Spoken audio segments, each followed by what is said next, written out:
नमस्कार एवं जय हिंद बच्चों। आज हम सर्वनाम पाठ करेंगे। सर्वनाम संज्ञा के स्थान पर प्रयोग किया जाता है। आइए देखते हैं सर्वनाम।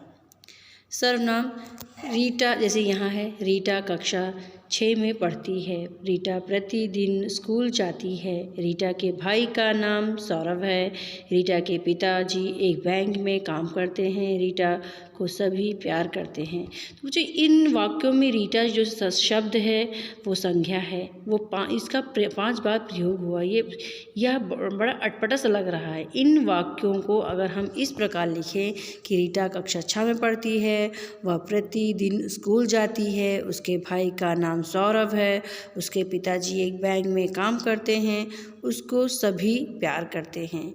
तो इस प्रकार रीटा शब्द एक ही बार आया है, उसके लिए वहाँ उसको सर्वनाम का प्रयोग हुआ है। इन सर्वनामों के प्रयोग से भाषा सहज, सरल और स्पष्ट हो जाती है। तो बच्चे समझ में आ गया होगा। आइए देखते हैं इसकी परिभाषा। जो शब्द संज्ञा के स्थान पर प्रयोग किए जाते हैं उन्हें ही सर्वनाम कहते हैं। सर्वनाम के भेद। सर्वनाम के 6 भेद होते हैं: पुरुषवाचक सर्वनाम, निश्चयवाचक सर्वनाम, अनिश्चयवाचक सर्वनाम, प्रश्नवाचक सर्वनाम, निजवाचक सर्वनाम और संबंधवाचक सर्वनाम।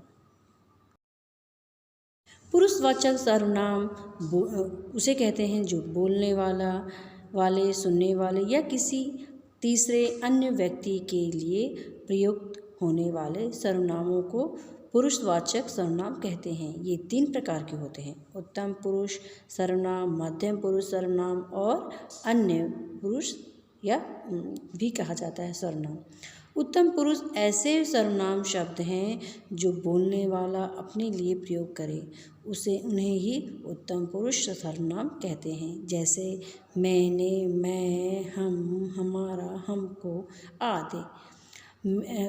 ऐसे सर्वनाम शब्द जो सुनने वाले के लिए प्रयोग में लाए जाते हैं उन्हें ही मध्यम पुरुष सर्वनाम कहते हैं। जैसे तू, तुम, तुमने, आप आदि। इनके उदाहरण देखिए। तुम जैसे तुम्हारा दोस्त कृष्णांदु पढ़ रहा है, आप बहुत समझदार हैं, तुमने चंदा मामा पढ़ी, तू जल्दी तैयार हो जा। तो ये जो रंगीन लाल अक्षरों से हैं ये ही मध्यम पुरुष के उदाहरण हैं। कुछ ध्यान देने योग्य बातें हैं जो आप पहले ध्यान दीजिए। आप का प्रयोग चाहे स्त्रीलिंग हो या पुल्लिंग दोनों का ही में होता है। आप एक वचन करता है परंतु इसके साथ क्रिया सदा ही बहुवचन की होगी। और आप आदर सूचक शब्द है, इसके विपरीत तू और तुम अनौपचारिक हैं। आपके साथ है का प्रयोग होना चाहिए, हो का प्रयोग अशुद्ध माना जाता है। अब देखिए अन्य पुरुष। ऐसे सर्वनाम शब्द जो बोलने वाला या सुनने वाला किसी अन्य व्यक्ति के लिए प्रयोग में लाता है तो उसे ही अन्य पुरुष सर्वनाम कहते हैं। जैसे वह, वे, उसने, उन्होंने, उनका, उसे आदि। अब इनके उदाहरण देखिए। उसने मुझे कल बुलाया था, उन्होंने क्रिकेट मैच जीत लिया, वह कंप्यूटर पर खेलता रहता है, उसे भी खाना दो। निश्चयवाचक सर्वनाम। ऐसे सर्वनाम शब्द जो किसी निश्चित व्यक्ति या वस्तु के लिए प्रयोग में लाए जाते हैं उन्हें निश्चयवाचक सर्वनाम कहते हैं। इन्हें संकेतवाचक सर्वनाम भी कहा जा सकता है क्योंकि ये संकेत करते हैं। जैसे वह, यह, इससे, इसका, इनका, इन्होंने, इनमें आदि। अब इसके उदाहरण देखिए। वह मेरा बैग नहीं है, विदिशा का है, इसे संभाल कर रख दो, यह बहुत उपयोगी किताब है, वह मोहन की पुस्तक है। अब दूसरा है अनिश्चयवाचक सर्वनाम। जिन सर्वनामों से किसी निश्चित वस्तु या व्यक्ति का बोध ना हो उसे अनिश्चयवाचक सर्वनाम कहते हैं। जैसे कोई, कुछ, किसी, किन्हीं आदि। किसी का पेन नीचे पड़ा है, तो किसका पेन नहीं पता ना। कोई गीत गा रहा है, कौन गा रहा है, इसका भी जवाब नहीं पता है, मतलब ये अनिश्चयवाचक सर्वनाम है। चौथा है सर्वनाम का भेद, प्रश्नवाचक सर्वनाम। ऐसे सर्वनाम शब्द जो किसी वस्तु या व्यक्ति के बारे में प्रश्न पूछने के काम आए, वे प्रश्नवाचक सर्वनाम कहलाते हैं। जैसे क्या, कौन, किसने, किसे आदि।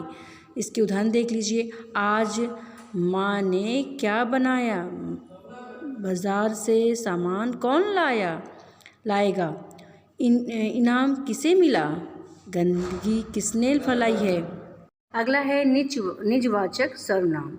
ऐसे सर्वनाम जो कर्ता के द्वारा स्वयं काम किए जाने का बोध कराते हैं, उन्हें निजवाचक सर्वनाम कहते हैं।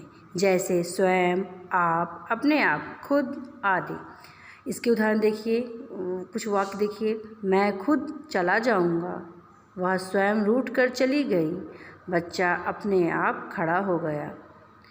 अगला है संबंधवाचक सर्वनाम। ऐसे सर्वनाम शब्द जिनसे वाक्य के दूसरे सर्वनाम शब्दों से संबंध का पता चलता है या बोध होता है, उन्हें ही संबंधवाचक सर्वनाम कहते हैं। जैसे जो, वह, सो, जो, सो, जैसा, वैसा आदि। इनके कुछ उदाहरण देखिए। जैसे जैसा करोगे वैसा भरोगे, जो मंदिर आया है वह प्रसाद पाएगा, जिसे इनाम मिला है वह मेरा भाई है। तो ये रहा बच्चों सर्वनाम। बच्चों मुझे उम्मीद है आपको ये पाठ समझ में आ गया होगा। अगर आपके कोई डाउट्स हैं तो आप मुझसे कमेंट करके पूछ सकते हैं, मैं उनका रिप्लाई करूँगी। धन्यवाद बच्चों।